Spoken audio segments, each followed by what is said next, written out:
Hello everyone, I welcome you all on this edutech platform. So guys, RBWM component का exam जो है वो बहुत ही नज़दीक आ चुका है। अब इस शॉर्ट ड्यूरेशन ऑफ टाइम के अंदर हम लोग जितने ज़्यादा क्वेश्चंस को प्रैक्टिस करेंगे उतना ही ज़्यादा जो है वो हम लोग अपनी प्रिपरेशन को लेकर के कॉन्फिडेंट फील कर पाएंगे। सो आज के इस सेशन में मैं आप लोगों के साथ अनदर मोस्ट रिपीटेड क्वेश्चंस को जो है वो डिस्कस करने वाला हूँ। इससे पहले ऑलरेडी मैंने आप लोगों के साथ पार्ट 1 डिस्कस किया हुआ, जहाँ पे हम लोगों ने मोस्ट रिपीटेड क्वेश्चंस के 25 क्वेश्चंस को डिस्कस कर लिया था। आज हम अनदर 25 क्वेश्चंस को डिस्कस करेंगे इस सेशन के अंदर।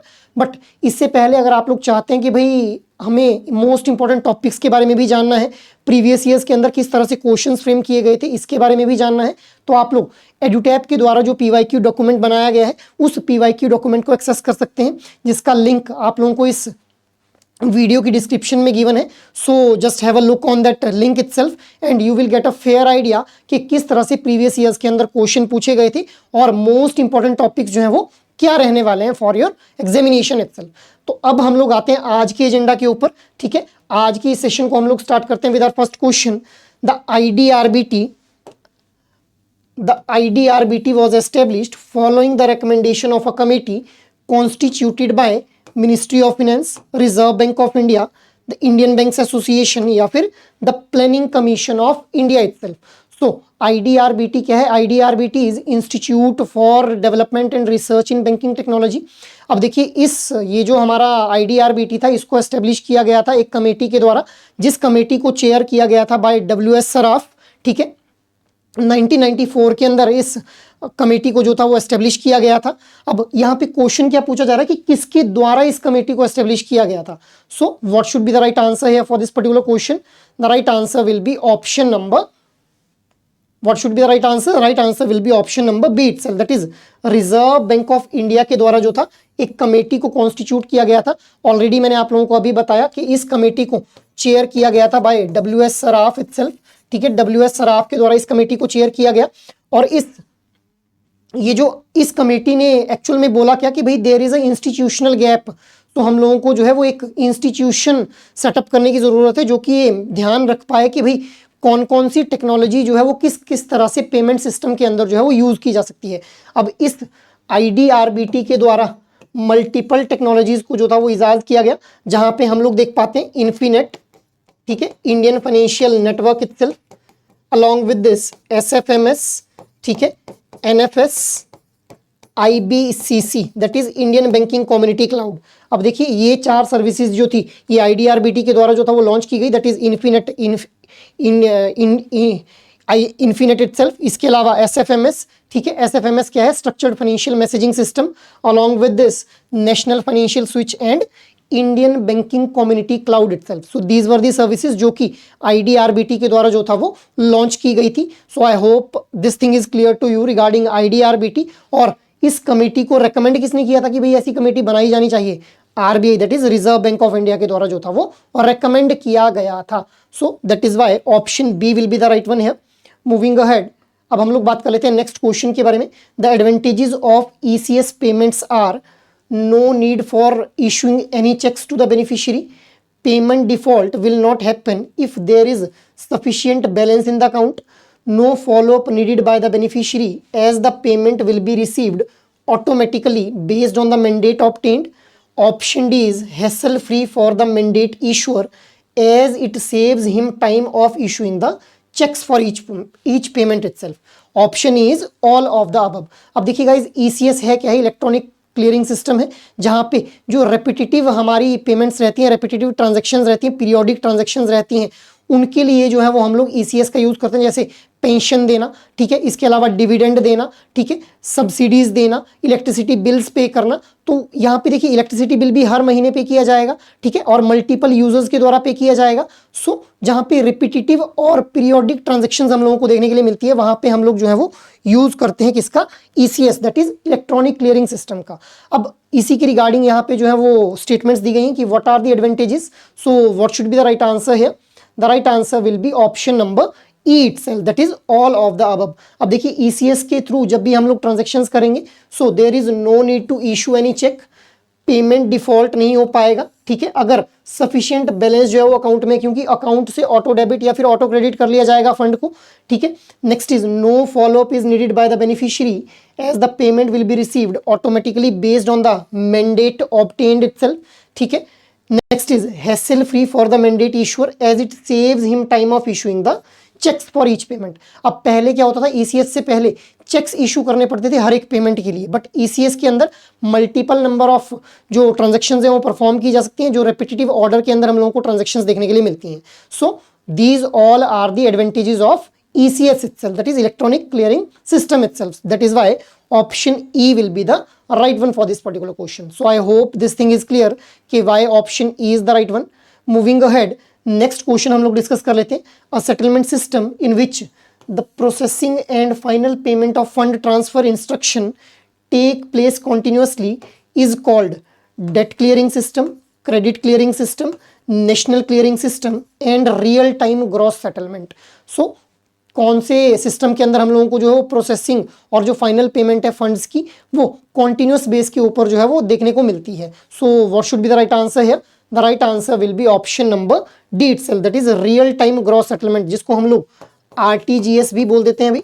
सो आरटीजीएस के अंदर हम लोग देख पाते हैं कि हम लोग जो है वो जैसे ही रियल टाइम के ऊपर जैसे ही हमारे पास रिक्वेस्ट आती है for the transfer of funds, वैसे ही उन रिक्वेस्ट को जो है वो प्रोसेस कर दिया जाता है. मतलब यहाँ पे बैचेस नहीं बनाए जाते हैं. देखिए आरटीजीएस के अलावा हम लोग जानते हैं कि एनईएफटी हमारे पास जो एक ऑप्शन रहता है फंड्स को ट्रांसफर करने का, नेशनल इलेक्ट्रॉनिक फंड ट्रांसफर. अब एनईएफटी के अंदर बैचेस जो है वो बनाए जाते हैं. मतलब जब तक एक बैच कंप्लीट नहीं होगा तब तक उस बैच को जो है वो प्रोसेस नहीं किया जाएगा. हालांकि आरटीजीएस के अंदर ऐसा नहीं रहता है. आरटीजीएस के अंदर as and when the request is being received that will be processed immediately itself. ठीक है, that is why option D will be the right one, that is real time gross settlement.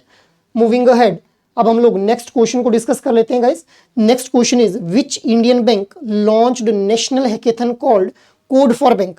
अब देखिए it is a directly fact based question. मैंने already आप लोगों को बताया हुआ है कि भाई आप लोगों से सीधे कई बार जो है डायरेक्टली फैक्ट पूछ लिए जाते हैं एग्जाम के अंदर. सो this is an example of direct fact based question. अब कौन से बैंक के द्वारा कोड फॉर बैंक नाम की जो नेशनल हैकेथॉन थी उसको लॉन्च किया गया था?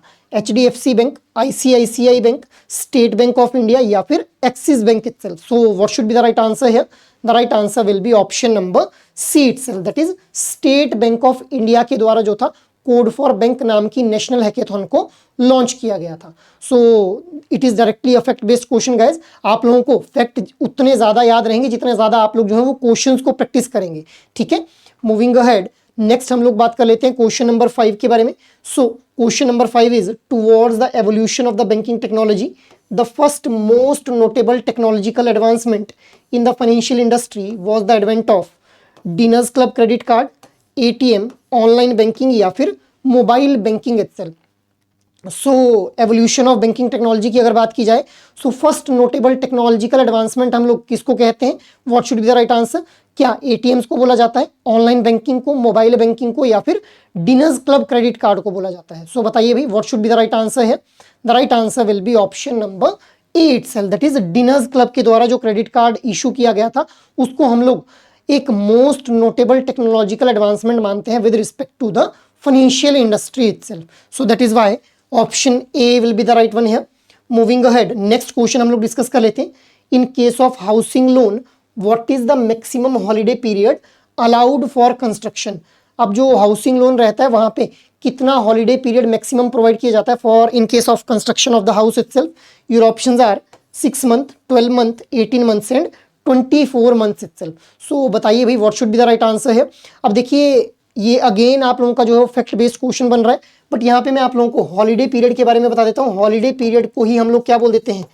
मॉरेटोरियम पीरियड भी बोल देते हैं. इस मॉरेटोरियम पीरियड या फिर हॉलीडे पीरियड के अंदर किसी भी तरह की प्रिंसिपल और इंटरेस्ट की पेमेंट जो है वो एक इंडिविजुअल को नहीं करनी होती है in case of loan itself. So इसीलिए इसको क्या बोला जाता है? हॉलीडे पीरियड या फिर मॉरेटोरियम पीरियड हम लोग बोल देते हैं. सो बताइए what should be the right answer for this particular question? The right answer will be option number C itself, that is 18 months. Again a fact based question. So इस तरह के fact based question directly आप लोगों से पूछ लिए जाते हैं एग्जाम के अंदर, क्योंकि देखिए ये क्वेश्चंस ऐसे हैं. अब यहाँ पे अभी आप लोगों से हाउसिंग लोन के रिगार्डिंग क्वेश्चन फ्रेम किया गया है. हो सकता है एग्जाम के अंदर आप लोगों से एजुकेशन लोन के रिगार्डिंग क्वेश्चन फ्रेम कर लिया जाए.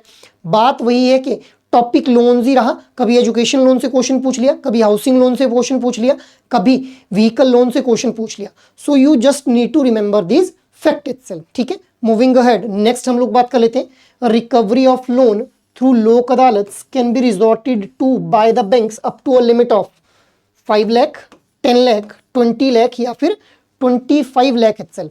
सो लोक अदालत के थ्रू जो रिकवरी की जाती है उसके लिए एक लिमिट सेट की गई है. कितनी वो लिमिट रखी गई है, देखिए इस तरह का क्वेश्चन काफ़ी बार आप लोगों को जो है एग्जाम में देखने के लिए मिलेगा अगर आप लोग प्रीवियस साइकिल के एग्जाम्स को देखेंगे. सो बताइए भाई what should be the right answer है. The right answer will be option number C itself, that is 20 lakh will be the right answer है. अब देखिए लोक अदालत की अगर बात की जाए, सो लोक अदालत जो है वो इनको सेटअप किया गया था under legal service authority act 1987. अब यहाँ पे जो है वो अलग अलग लेवल के ऊपर, नेशनल लेवल के ऊपर नेशनल लीगल सर्विस अथॉरिटी रहती है जो कि इन लोक अदालत को जो है वो ऑर्गेनाइज करवाती है.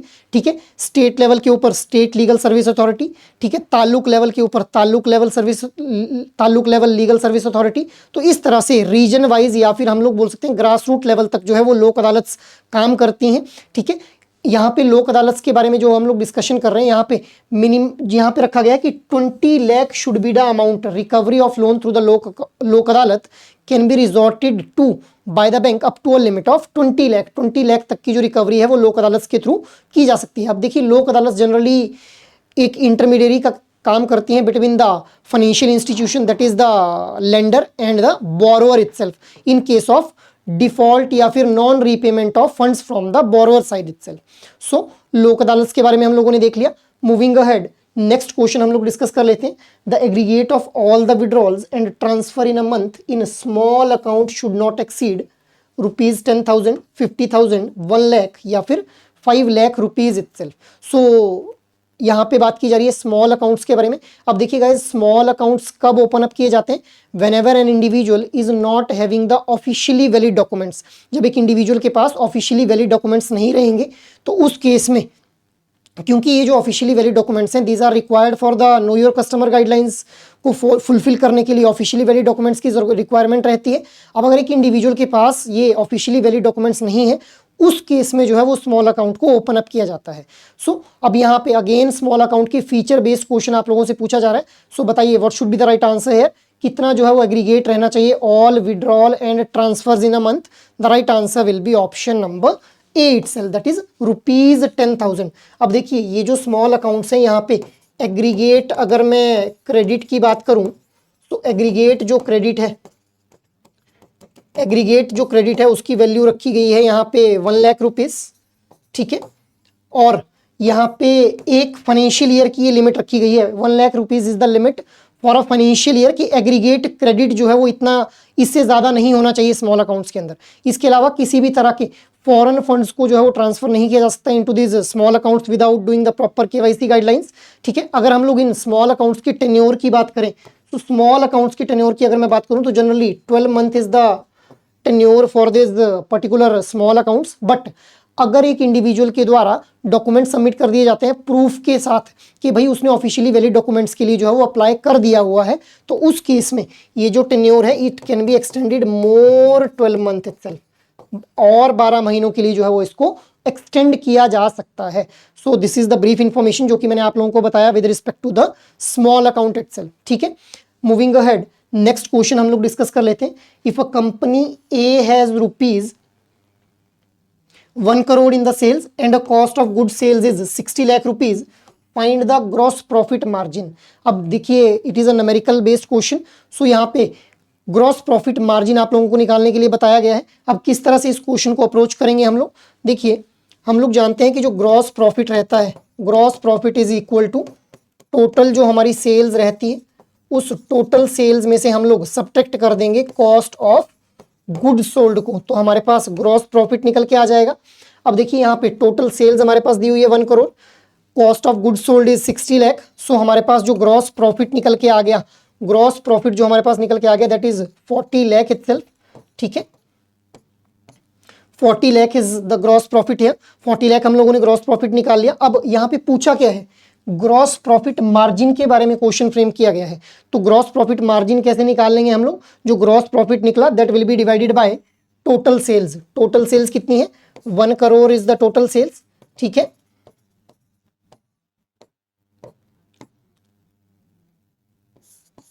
One crore is the total sales. So simply हम लोगों ने ग्रॉस प्रॉफिट को टोटल सेल्स के साथ डिवाइड कर लिया और मल्टीप्लाइड बाय 100। सो यहां से हमारा जो है वो क्या निकल के आ जाएगा, ग्रॉस प्रॉफिट मार्जिन निकल के आ जाएगा। तो इस तरह से हम लोगों ने जो है वो इस तरह के न्यूमेरिकल बेस्ड क्वेश्चंस को जो है वो अप्रोच करना है। एंड जब आप लोग यहाँ पे इन फाइनली इन वैल्यूज को कैलकुलेट कर लेंगे, what should be the right answer here, the right answer will be option number B itself. Option B will be the right one, that is 40%, ठीक है। Option B will be the right one for this particular question. So I hope this thing is clear कि how you need to approach this kind of questions. Moving ahead, next question हम लोग discuss कर लेते हैं। How does retail banking differ from corporate banking in term of customer base?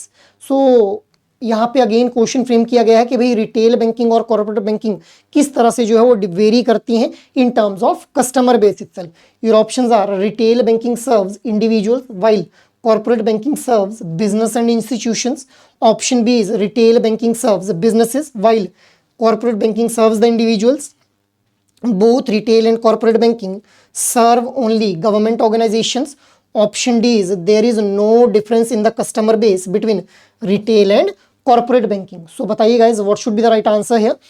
The right answer should be option number A itself. अब देखिए जो retail banking है, option A में क्या दिया गया है, retail banking serves the individual while corporate banking serves the business and institutions itself. अब ऑलरेडी हम लोग जानते हैं कि देखिए रिटेल बैंकिंग के अंदर हमारा जो कस्टमर बेस रहता है, रिटेल बैंकिंग के अंदर although we have a volume driven customers. Volume driven customers का मतलब क्या है कि हमारा जो कस्टमर बेस है that is very much large with respect to the retail banking, but यहाँ पे हम लोग जो है वो इंडिविजुअल कस्टमर्स को डील करते हैं।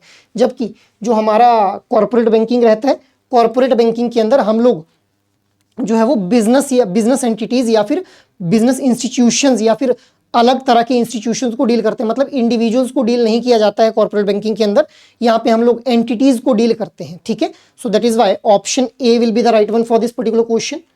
Moving ahead, next question is imperial bank of India was nationalised in which year? 1921, 1955, 1969 या फिर 1980 itself. So imperial bank of India को कब नेशनलाइज किया गया, ये क्वेश्चन पूछा गया है। Again it is a fact based question guys. अब देखिए जो इंपीरियल बैंक ऑफ इंडिया है, इंपीरियल बैंक ऑफ इंडिया हम लोग जानते हैं कि देखिए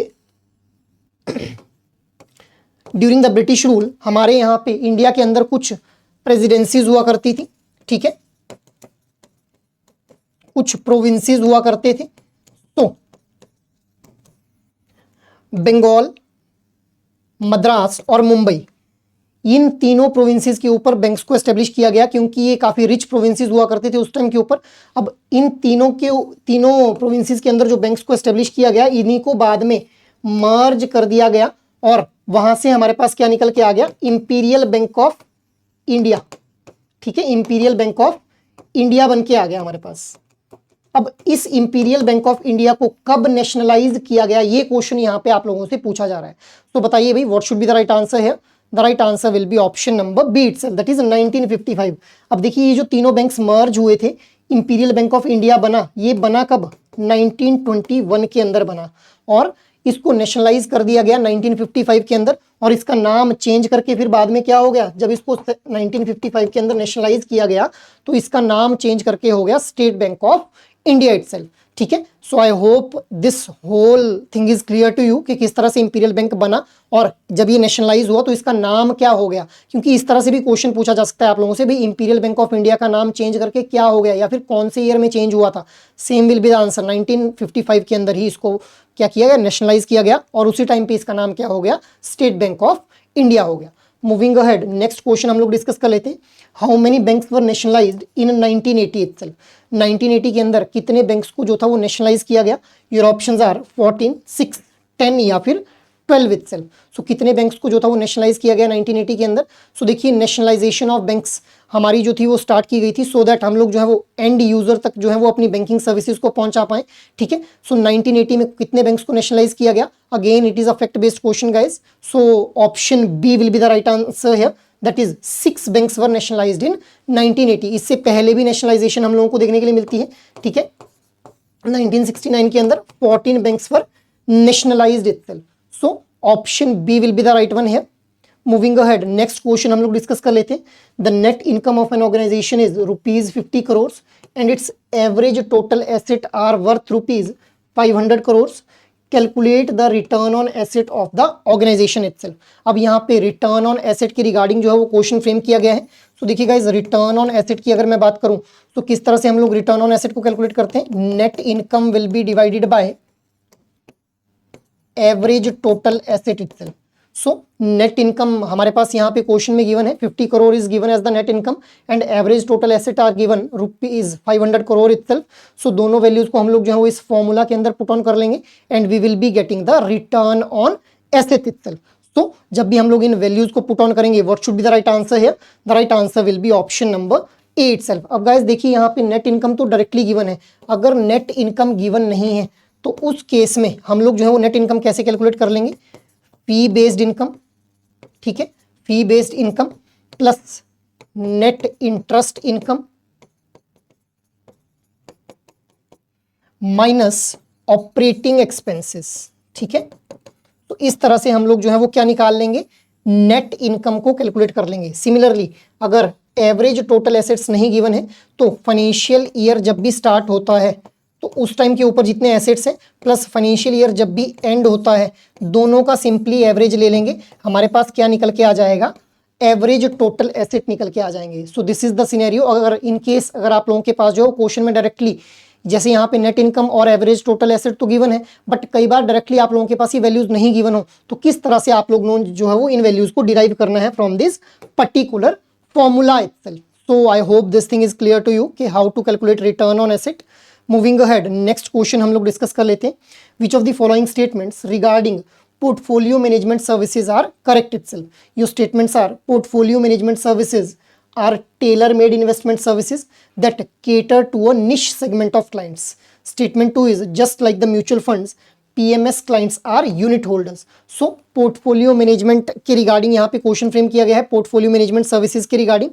So your options are 1 only, 2 only, both 1 and 2, neither 1 nor 2 itself. So what should be the right answer for this particular question? अब देखिए पोर्टफोलियो मैनेजमेंट सर्विसेज जो है इनके रिगार्डिंग यहाँ पे क्वेश्चन फ्रेम किया गया है। तो यहाँ से फीचर बेस्ड क्वेश्चन आप लोगों को देखने के लिए मिलता है, या फिर जैसे यहाँ पे म्यूचुअल फंड का कंपैरिजन कर दिया गया है। So mutual fund, portfolio management services, इनके रिगार्डिंग कंपैरिजन बेस्ड क्वेश्चन भी आप लोगों से एग्जाम में जो है वो पूछा जा सकता है। So what should be the right answer here? The right answer will be option number A itself, that is 1 only. अब देखिए portfolio management services are the tailor made investment services that cater to the niche segment of client itself. Niche segment of client कौन से हैं? जो हमारे high net worth income clients हैं, उन्हीं को यहाँ पे क्या बोला गया है? निश सेगमेंट ऑफ क्लाइंट्स बोला गया है। सेकंड स्टेटमेंट क्या है? Just like mutual funds, PMS clients are the unit holders. नहीं भाई, देखिए म्यूचुअल फंड्स में क्या होता है कि म्यूचुअल फंड्स के अंदर हम लोग देख पाते हैं कि छोटे छोटे इन्वेस्टर्स जिनके पास एक बहुत लार्ज सम ऑफ मनी नहीं है इन्वेस्टमेंट के लिए, बट उनके इन्वेस्टमेंट गोल सिमिलर हैं, तो उनके सिमिलर इन्वेस्टमेंट गोल्स को देखते हुए हम लोग उनके फंड्स को इन्वेस्ट करवा देते हैं in the mutual fund itself. अब जिस इंडिविजुअल ने जितनी इन्वेस्टमेंट की होगी उस अकॉर्डिंग उसको जो है वो यूनिट्स अलॉट कर दिए जाते हैं। सो this is the case in mutual fund के जहाँ पे यूनिट होल्डर बोला जाता है जिनके द्वारा भी इन्वेस्टमेंट की जाती है। बट पीएमएस में ऐसा नहीं है। पीएमएस के अंदर जो क्लाइंट है वो उस पर्टिकुलर मतलब जो जिस भी सिक्योरिटी के अंदर उन्होंने इन्वेस्ट किया होगा उस सिक्योरिटी को वो फुली ओन कर रहे होंगे। ये ऐसा नहीं है कि वो यूनिट होल्डर यहाँ पे नहीं बोला जाएगा, क्योंकि पोर्टफोलियो मैनेजमेंट सर्विसेज के अंदर जो क्लाइंट रहते हैं 2000 हाई नेटवर्थ इनकम कस्टमर्स, और उनके द्वारा जो इन्वेस्टमेंट की जाती है that is large in amount. So उनके द्वारा जो इन्वेस्टमेंट की जाएगी उस इन्वेस्टमेंट के थ्रू वो कंप्लीट ओनरशिप जो है वो ओन करते हैं for that particular security itself. That is why this statement is the incorrect one. I hope it is clear to you all कि why option A is the right one. Moving ahead, next question हम लोग discuss कर लेते हैं। Which of the following statements about sovereign gold bond is not correct? Sovereign gold bond के regarding यहाँ पे statements दी गई हैं, कौन सी करेक्ट नहीं है? Sovereign gold bonds are issued by the government. Sovereign gold bond offer a fixed interest rate. Interest on these bond is a tax free. Sovereign gold bonds are backed by the physical gold itself. So what should be the right answer here? देखिए sovereign gold bond बहुत ही जो है वो important role play करते हैं आपके इस particular examination के अंदर, क्योंकि यहाँ से लगभग आपको हर बार अपने एग्जाम में अंदर जो है वो क्वेश्चन देखने के लिए मिलेगा। अब ध्यान से देखिए, यहाँ पे पूछा जा रहा है नॉट करेक्ट, सही कौन सी नहीं है। सो बताइए अभी what should be the right answer here? The right answer will be option number C itself, that is interest on these bond is tax free. देखिए जो सोवरन गोल्ड बॉन्ड्स रहते हैं, ये जो हमारे सोवरन गोल्ड बॉन्ड्स रहते हैं, these are issued by RBI on the behalf of government. अब ये जो सोवरन गोल्ड बॉन्ड्स रहते हैं, इनका जो मैच्योरिटी पीरियड रहता है that is of 8 years, but after 5th year आप लोग जो है वो लिक्विडेट कर सकते हैं इन सोवरन गोल्ड बॉन्ड्स को। अब इनके ऊपर जो इनकम आपको अर्न होगी, ठीक है, जो इंटरेस्ट आप लोगों को इन बॉन्ड्स के ऊपर अर्न होगा, that is not tax free. But अगर आप लोग इन सोवरन गोल्ड बॉन्ड्स को टिल मैच्योरिटी होल्ड करके रखते हैं, मतलब 8 साल तक अगर होल्ड करके रखते हैं, तो जो कैपिटल गेन टैक्स रहेगा, कैपिटल गेन जो टैक्स रहेगा, that will be exempted itself. So I hope this thing is clear to you all now कि what are sovereign gold bonds, इनका टेन्योर कितना होता है, क्योंकि देखिए यही है वो फीचर बेस। अभी तो मैंने यहाँ पे आप लोगों से जो क्वेश्चन पूछा हुआ है that is with respect to the sovereign gold bonds की टैक्स रेट के regarding, but these are additional features of sovereign gold bonds, तो इनको भी आप लोगों ने गाइस ध्यान में रखना है, क्योंकि यहाँ से भी क्वेश्चन फ्रेम किया जा सकता है। मैंने अगेन आप लोगों को बताया टॉपिक वही रहेंगे, क्वेश्चन चेंज हो जाएगा एग्जाम के अंदर। सो इस तरह से आप लोगों को जो है वो अप्रोच करना है सोवरन गोल्ड बॉन्ड वाले पार्ट को, ठीक है। मूविंग अहेड, नेक्स्ट क्वेश्चन हम लोग डिस्कस कर लेते हैं। Which of the following statements are correct regarding the mutual fund? Statement 1 is ELSS mutual funds are considered to be tax saving mutual funds. ELSS mutual funds have no risk of investment. ELSS mutual fund invest in debt instrument only. So your options are 1 only, 2 only, 3 only, 1, 2 and 3 itself. अब mutual fund के regarding यहाँ पे question frame किया गया है। ELSS क्या है? Equity linked saving schemes itself. So what should be the right answer here? The right answer will be option number A, that is 1 only, ठीक है। ELSS mutual funds are considered to be a tax saving mutual fund under section 80C जो है वो ELSS को हम लोग जो है वो क्या मानते हैं? टैक्स सेविंग म्यूचुअल फंड मान लेते हैं। अब ELSS mutual fund have no risk of investment, this is clearly this statement can be eliminated. ऐसी कोई भी इन्वेस्टमेंट नहीं है जहां पे जो है वो हम लोगों को रिस्क ना देखने के लिए मिले, because risk is already involve in any kind of investment itself. Next statement is ELSS mutual fund invest in debt instrument only, ऐसा कुछ भी नहीं है अभी। ELSS म्यूचुअल फंड्स के थ्रू हम लोग किसी भी तरह के इंस्ट्रूमेंट्स में इन्वेस्ट कर सकते हैं, चाहे वो डेट इंस्ट्रूमेंट हो, चाहे वो इक्विटी इंस्ट्रूमेंट्स हो, ठीक है। That is why option A will be the right one. Moving ahead, next question is what is the minimum net worth requirement for a portfolio manager in India according to the SEBI regulations itself. अब portfolio management services को offer किया जाता है by the portfolio manager. So what is the minimum net worth जो कि एक portfolio manager की रहनी चाहिए जब भी उसने पोर्टफोलियो मैनेजमेंट सर्विसेज को जो है वो ऑफर करना है to the high net worth client itself. So again a fact based question यहाँ से आप लोगों से पूछा गया है। What should be the right answer है? The right answer will be option number B itself, that is 5 crore जो है वो कॉर्पस रखा गया है अमाउंट का, कि भाई 5 crore is the minimum net worth requirement जो कि एक पोर्टफोलियो मैनेजर की होनी चाहिए, तभी जो है वो पोर्टफोलियो मैनेजमेंट सर्विसेज को जो है वो ऑफर कर सकता है। सो अगेन यहाँ पे मैंने ऑलरेडी आप लोगों को बताया कि it is a fact based question, तो इस तरह के फैक्ट आप लोगों को ध्यान में रखने। कैसे ध्यान में रहेंगे? जितने ज़्यादा क्वेश्चन आप लोग प्रैक्टिस करेंगे। Moving ahead, next question is marketing mix refers to product and price, promotion and place, people process and physical evidence, या फिर all of the above itself. अब देखिए गाइस, मार्केटिंग मिक्स से भी हर बार आप लोगों को क्वेश्चन देखने के लिए मिलेगा। मार्केटिंग मिक्स को हम लोग एक और नाम से जानते हैं, that is 7 P's of marketing itself. So बताइए भी what should be the right answer है? The right answer will be option D, क्योंकि ये सभी क्या हैं? हमारे मार्केटिंग मिक्स का पार्ट बनते हैं। प्रोडक्ट एंड प्राइस, प्रोडक्ट क्या है कि भाई कौन सा प्रोडक्ट बनाया जाना है, ठीक है। प्राइस, किस प्राइस के ऊपर उस प्रोडक्ट को जो है वो इश्यू किया जाएगा या फिर लॉन्च किया जाएगा, किस तरह से उसको प्रमोट करना है, किस प्लेस से जो है वो कस्टमर उस प्रोडक्ट को एक्सेस कर पाएंगे, कौन कौन से लोग इन्वॉल्व रहेंगे उस प्रोडक्ट को डेवलप करने में, और प्रोसेस क्या रहेगा। प्रोसेस का मतलब process includes all the activities जहां से प्रोडक्ट को मैन्युफैक्चर करने का आइडिया जनरेट हुआ और फाइनली प्रोडक्ट बनके मार्केट में पहुंच गया, वो सारी एक्टिविटीज प्रोसेस का पार्ट बनेंगी। फिजिकल एविडेंस, अब फिजिकल एविडेंस क्या रहेगा? जैसे अगर मैं बैंकिंग सेक्टर की बात करूं तो हम लोग जानते हैं कि बैंकिंग इज इंटेंजिबल सर्विस। अब यहाँ पे फिजिकल एविडेंस के थ्रू हम लोग जो है टेंजिबिलिटी को इंट्रोड्यूस करने की कोशिश करते हैं। सो कैसे हम लोग जो है फिजिकल एविडेंस के थ्रू, जैसे डेबिट कार्ड, क्रेडिट कार्ड, ठीक है, या फिर चेक बुक्स प्रोवाइड की जाती हैं, जिनके थ्रू हम लोग कर क्या रहे हैं? एक्चुअल में टेंजिबिलिटी को इंट्रोड्यूस करने की कोशिश की जा रही है, फिजिकल एविडेंस को जो है वो इंट्रोड्यूस करने की कोशिश की जा रही है बैंकिंग के अंदर। So these are the 7 P's of marketing, ये आप लोगों को ध्यान रखने का है। रिपीटेटिवली यहाँ से क्वेश्चन जो है आप लोगों से पूछा गया है। मूविंग अहेड, नेक्स्ट क्वेश्चन हम लोग डिस्कस कर लेते हैं। Which of the following are the direct channels in banking? Your options are ATM, banking correspondents and branches. Options क्या है? 1 and 2 only, 2 and 3 only, 1 and 3 only, 1, 2 and 3 itself. So direct channels और indirect channels हम लोगों को देखने के लिए मिलते हैं बैंकिंग के अंदर। अब यहाँ पे कौन से जो है वो डायरेक्ट चैनल्स हैं इसके बारे में पूछा गया है। सो बताइए भाई, what should be the right answer है? The right answer will be option number B, that is 2 and 3 only. मतलब बैंकिंग कॉरेस्पॉन्डेंट्स और ब्रांचेस जो हैं these are the example of direct channels, और एटीएम्स जो हैं these are not the example of direct channels, these are indirect channels. देखिए direct channels वो होंगे जहां पे डायरेक्टली जो है वो ह्यूमन इंटरवेंशन हम लोगों को देखने के लिए मिलेगी, उन्हीं को हम लोग क्या बोलेंगे? डायरेक्ट चैनल्स बोल देंगे। अब देखिए यहाँ पे जैसे बैंकिंग कॉरेस्पॉन्डेंट्स के बारे में बताया गया है। सो बैंकिंग कॉरेस्पॉन्डेंट्स कौन होते हैं? बैंकिंग कॉरेस्पॉन्डेंट्स को हायर किया जाता है बैंक के द्वारा on a fee based income, जो कि on the behalf of bank transactions को जो है वो कंडक्ट कर सकते हैं। सो बैंकिंग कॉरेस्पॉन्डेंट्स, इसके अलावा एक और यहाँ पे हम लोगों को जो डायरेक्ट चैनल्स के तरह देखने के लिए मिलते हैं, that is banking facilitators. Banking facilitators के बारे में भी हम लोगों को देखने के लिए मिलता है। ये बैंकिंग फैसिलिटेटर्स भी बैंक्स के द्वारा हायर किए जाते हैं on a fee based income, but these can not undertake the transactions on the behalf of bank. Rather ये जो हमारे बैंकिंग कॉरेस्पॉन्डेंट्स हैं these can undertake the transactions on the behalf of bank as well. So I hope this thing is clear to you. अब ये तो direct channels के बारे में हो गया। इनडायरेक्ट चैनल्स में एटीएम्स आ जाएंगे, ठीक है, मोबाइल बैंकिंग आ जाएगी, इंटरनेट बैंकिंग आ जाएगी। So these all are the example of indirect channels. Moving ahead, next question हम लोग देख लेते हैं। National financial switch with the aim of interconnecting the ATMs in the country was launched by Reserve Bank of India, National Payment Corporation of India, Institute for Development and Research in Banking Technology, Indian Banks Association. So national financial switch that is NFS को किसके द्वारा जो था वो launch किया गया था? ये यहाँ पे क्वेश्चन पूछा गया है। अगेन फैक्ट बेस्ड क्वेश्चन है। So what should be the right answer? The right answer will be option number C itself, that is Institute for Development and Research in Banking Technology. Already अभी हम लोगों ने इसके बारे में discuss किया, IDRBT.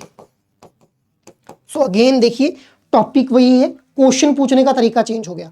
So इसीलिए मैं आप लोगों को बार बार कह रहा हूं कि टॉपिक्स वही रहते हैं, बस क्वेश्चन अलग अलग तरीके से फ्रेम कर दिए जाते हैं उन्हीं टॉपिक से। So option C will be the right one here. अब ये नेशनल फाइनेंशियल स्विच होता क्या है guys?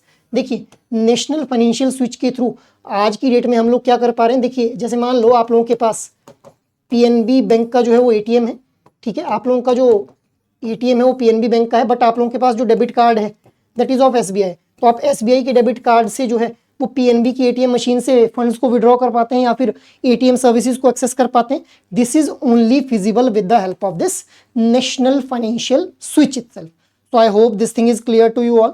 Moving ahead, next question हम लोग देख लेते हैं। Which of the following is not correct regarding the ATM transaction in the event of a failed ATM transaction as per the RBI guidelines itself?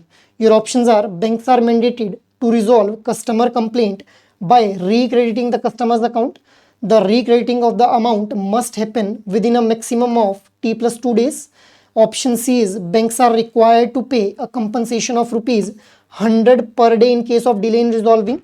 Option D is if the complaint is not lodged within 30 days of the transaction, the customer is not entitled to any compensation itself. So failed transaction अगर हम लोगों को ATMs के case में देखने के लिए मिलती है, ठीक है, तो उस केस में जो है वो क्या कुछ गाइडलाइंस जो है वो RBI के द्वारा दी गई हैं। और यहाँ पे पूछा क्या गया है? नॉट करेक्ट, करेक्ट नहीं पूछा गया है। अगेन मैं आप लोगों को बता रहा हूँ, करेक्ट, इनकरेक्ट, ट्रू, फॉल्स, ये चीज, ये कीवर्ड्स हैं जो आप लोगों ने ध्यान में रखने हैं। सो बताइए भाई, what should be the right answer है? The right answer will be option number B, that is the recrediting of the amount must happen within maximum of T plus 2 days. T plus 2 नहीं रहेगा यहाँ पे, कितना रहेगा? T plus 5 days। मतलब जिस दिन भी ट्रांजेक्शन हुई है, फेल ट्रांजेक्शन हुई है, उसके नेक्स्ट 5 वर्किंग डेज के अंदर जो है वो अमाउंट रिक्रेडिट हो जाना चाहिए एक इंडिविजुअल पर्सन के अकाउंट के अंदर, अगर उसके साथ जो है वो फेल्ड ट्रांजेक्शन जो है वो उसको फेस करनी पड़ी है, ठीक है। Moving ahead, next question is the cash withdrawal from the POS machine can be maximum rupees dash in tier 3 and tier 4 cities, 500, 1000, 2000 या फिर 5000 itself. So देखिए POS क्या है? Point of sales machine. अब पॉइंट ऑफ सेल्स मशीन के through cash withdraw किया जा सकता है। सो टीयर 1, टीयर 2, टीयर 3 और टीयर 4 चार तरह की सिटीज हम लोगों को देखने के लिए मिलती हैं based on the population and multiple other factors. इनको जो है कैटेगराइज किया गया है मेट्रोपॉलिटन सिटीज को, ठीक है। सो टीयर 1, टीयर 2, टीयर 3 और टीयर 4 सेंटर सिटीज। सो ये जो हमारी टीयर 3 और टीयर 4 सेंटर सिटीज हैं, यहाँ पे पीओएस के थ्रू अगर कैश को विड्रॉ करना है तो कितनी यहाँ पे जो है वो मैक्सिमम लिमिट रखी गई है? What should be the right answer? Again a fact based question guys. Right answer will be option number C, that is 2000। और अगर मैं टीयर 1 और टीयर 2 सेंटर्स की बात करूं तो यहाँ पे जो है वो कितना अमाउंट रखा गया है जिसको आप विड्रॉ कर सकते हैं from this point of sales machine? ₹1000 itself. Tier 1 और टीयर 2 के अंदर ₹1000 अमाउंट रखा गया है जिसको आप विड्रॉ कर सकते हैं पीओएस के थ्रू, और टीयर 3 और टीयर 4 सेंटर सिटीज के अंदर जो है वो इस अमाउंट को 2000 रखा गया है। मूविंग अहेड, नेक्स्ट क्वेश्चन हम लोग देख लेते हैं। Which of the following is not a service typically offered by an investment bank? Your options are merger and acquisition, will writing, underwriting and public offerings, trading and sale of securities itself. So investment bank के द्वारा कौन सी service जो है वो offer नहीं की जाती है, यहाँ पे ये क्वेश्चन फ्रेम किया गया है। So what should be the right answer? The right answer will be option number B, that is will writing itself. अब देखिए कौन कौन सी सर्विसेज ऑफर की जाती हैं। Merger and acquisition. मर्जर और एक्विजिशन का मतलब क्या है कि मान लो कोई दो ऑर्गेनाइजेशंस हैं जो कि सेम प्रोडक्ट के अंदर जो है वो डील कर रही हैं। अब या तो वो आपस में मर्ज हो जाएंगी, ठीक है। मान लो कोई ऑर्गेनाइजेशन है ए जिसके द्वारा एक प्रोडक्ट बनाया जा रहा है पी, एक ऑर्गेनाइजेशन है बी जिसके द्वारा सेम प्रोडक्ट पी जो है वो बनाया जा रहा है। तो या तो ये आपस में मिल जाएं, ए और बी जो है वो आपस में मिल जाएं, या फिर इसको अगर ये आपस में मिल गई तो इसको बोल देंगे मर्जर। एक्विजिशन का मतलब क्या है कि ए के द्वारा प्रोडक्ट P1 बनाया जा रहा था और बी के द्वारा जो था वो प्रोडक्ट P2 बनाया जा रहा था। अब ए ने इस बी ऑर्गेनाइजेशन को एक्वायर कर लिया तो ये जो P2 प्रोडक्ट है ये भी अब किसके नाम से आएगा? P1 के नाम से या फिर ए ऑर्गेनाइजेशन के नाम से आएगा। तो इसको बोलते हैं एक्विजिशन, मर्जर और acquisition itself. Next is underwriting. अब गाइस देखिए अंडरराइटिंग क्या है? अंडरराइटिंग इज अ सर्विस जहां पे एक फंड रेज करने में जो है वो हेल्प की जाती है ऑर्गेनाइजेशन को bye the investment bank itself, ठीक है। फंड रेज करने में कैसे हेल्प कर लेंगे कि जैसे मान लो कोई एक ऑर्गेनाइजेशन है एबीसी ऑर्गेनाइजेशन, इस एबीसी ऑर्गेनाइजेशन ने कुछ अपनी इनिशियल पब्लिक ऑफरिंग जो है वो लेकर के आनी है और इन्होंने बोला कि भाई मुझे 100 शेयर जो है वो लिस्ट करने हैं। तो अब एक इन्वेस्टमेंट बैंक के पास ये जाएंगे और ये बोलेंगे कि भाई we want underwriting services from you, and investment bank क्या करेगा? इनको गारंटी करेगा कि भाई ये जो 100 शेयर्स हैं अगर इनमें से सारे के सारे सोल्ड आउट हो गए देन इट इज ओके, अगर सोल्ड आउट नहीं होंगे तो I will be taking the responsibility for those unsold shares that is there in the itself, ठीक है। सो इस तरह से अंडरराइटिंग सर्विसेज जो है वो प्रोवाइड की जाती हैं। सिंपल सी बात है। थर्ड जो यहाँ पे रहता है option D, trading and sale of securities. Securities के सेल करना और उनकी ट्रेडिंग करना, ये भी सर्विसेज जो है वो ऑफर की जाती हैं by the investment bank. Simple सी बात है, आप लोगों ने ध्यान रखना, इन्वेस्टमेंट बैंक जहाँ पे भी वर्ड यूज होगा वहां पे हम लोग कौन सी सर्विसेज प्रोवाइड कर रहे होंगे? जहां से फंड रेज करने में जो है वो हेल्प हो रही होगी, फंड रेज या फिर कैपिटल रेज करने में हेल्प हो रही होगी, उसी को हम लोग क्या बोलेंगे? दो services will be provided by the investment bank itself. I hope this thing is clear. अब देखिए विल राइटिंग तो बिल्कुल इससे कहीं भी मैच ही नहीं कर रहा है, क्योंकि विल राइटिंग का मतलब क्या है कि जब भी एक इंडिविजुअल जो है वो पास ऑन होता है तो उसकी जो एसेट्स हैं, जो उसके वेल्थ हैं, वो किस तरह से जो है वो उसके सक्सेसर्स में डिस्ट्रीब्यूट किए जाएंगे, ठीक है, लीगली अगर हम बात करें तो वो है विल राइटिंग। तो इन्वेस्टमेंट बैंक के द्वारा इस तरह की कोई भी सर्विस जो है वो ऑफर नहीं की जाती है। Moving ahead, next question is individuals who do not have a bank account that is walk-in customers can also deposit cash at the NEFT enabled branches for transfer till a limit of rupees dash per transaction। अब देखो एक ऐसा individual है जिसका उस particular bank में account नहीं है, फिर भी वो उस बैंक में जाकर के जो है वो फंड्स को जो है वो ट्रांजैक्ट कर सकता है with the help of national electronic fund transfer, but उसके लिए एक लिमिट रखी गई है। अब वही लिमिट यहाँ पे जो है वो पूछी गई है कि कितनी लिमिट रखी गई है। सो बताइए भाई what should be the right answer है? The right answer will be option number C, that is ₹50,000 जो है वो लिमिट रखी गई है कि अगर एक इंडिविजुअल किसी भी बैंक में जाता है जहां पे उसका अकाउंट नहीं है तो 50,000 रुपए तक की जो ट्रांजैक्शन है वो कर सकता है with the help of NEFT। हालांकि इसके लिए उसको कुछ डिटेल्स जो है वो शेयर करनी रहेंगी बैंक के साथ में, उसके बाद ही वो जो है वो ट्रांजैक्शन कर पाएगा। But being a individual who is not having account in that particular bank, फिर भी वो जो है वो NEFT कर पा रहा है, ठीक है। मूविंग अहेड, नेक्स्ट क्वेश्चन अब हम लोग देख लेते हैं। Next question is what distinguishes a term deposit from a demand deposit? Option A is term deposit offer higher interest rate and have a fixed maturity period, while demand deposits offer low interest rate and are payable on demand itself. Option B is term deposits allow unlimited withdrawals while demand deposits have restrictions. Option C is demand deposit require a fixed investment period while term deposit do not. Option D is term deposits are only available to the corporate customers while demand deposits are for the individuals itself. So term deposit और demand deposit के बीच में जो है वो यहाँ पे question पूछा गया है. अगेन यहाँ पे फीचर बेस्ड क्वेश्चन आप लोगों से पूछा गया है guys. So what should be the right answer here? The right answer will be option number A, that is term deposit offer higher interest rate and have a fixed maturity period while demand deposits offer lower interest rate and are payable on demand itself. अब देखिए term deposit की अगर बात की जाए सो term deposit का part बनते हैं हमारे फिक्स डिपॉजिट्स और रेकरिंग डिपॉजिट्स. ठीक है, इसी तरह से अगर मैं बात करूं डिमांड डिपॉजिट्स के बारे में तो डिमांड डिपॉजिट्स का पार्ट बनते हैं current account and savings account. अब देखिए हम लोग जानते हैं कि एफडी और आरडी के ऊपर ज़्यादा रेट ऑफ इंटरेस्ट जो है वो कस्टमर्स को प्रोवाइड किया जाता है in comparison to savings account itself, और करंट अकाउंट के ऊपर तो कोई भी इंटरेस्ट प्रोवाइड किया ही नहीं जाता है. खैर ठीक है, सो that is why option A will be the right one कि भाई जो हमारे टर्म डिपॉजिट रहते हैं उनके ऊपर हायर रेट ऑफ इंटरेस्ट जो है वो ऑफर किया जाता है in comparison to the demand deposit itself. और हाँ, ये जो हमारे एफडी और आरडी रहते हैं इनको हम लोग एक फिक्स्ड ड्यूरेशन के बाद ही जो है वो इन फंड्स को विड्रॉ कर सकते हैं. अगर एक बार इन फंड्स को हम लोगों ने जो है वो इन फिक्स डिपॉजिट या फिर रेकरिंग डिपॉजिट के अंदर जो है वो डिपॉजिट कर दिया. हालांकि जो डिमांड डिपॉजिट्स हैं उनके अंदर हम लोग जो है वो फंड्स को ऑन डिमांड जो है वो विड्रॉ कर सकते हैं और comparatively lower rate of interest जो है वो हम लोगों को देखने को मिलता है in case of demand deposits itself. So that is why option A will be the right one here for this particular question. So guys ये मैंने आप लोगों के साथ मोस्ट रिपीटेड क्वेश्चंस को डिस्कस किया. अब अभी भी अगर आप लोगों को लग रहा है कि भाई आप लोगों को किसी तरह की कोई गाइडेंस की ज़रूरत है तो एडुटैब के द्वारा आप लोगों के लिए कुछ कोर्सेज जो है वो लॉन्च किए गए हैं. Let me show you those courses कि किस तरह से जो है वो आप लोग उन कोर्सेज को अवेल कर पाएंगे. ठीक है, सो आप लोगों को सिंपली एडुटैब की वेबसाइट के ऊपर विजिट करना है. एडुटैब की वेबसाइट के ऊपर जाते ही कोर्सेज में आप लोग क्लिक कर लेंगे. यहाँ पे जैब कोर्सेज के अंदर आप लोग जाएंगे. यहाँ पे आप लोगों को जो है वो स्क्रॉल डाउन करते ही जैब एग्जामिनेशन के लिए कैप्सूल बैंकर्स कैप्सूल कोर्स दिख जाएगा.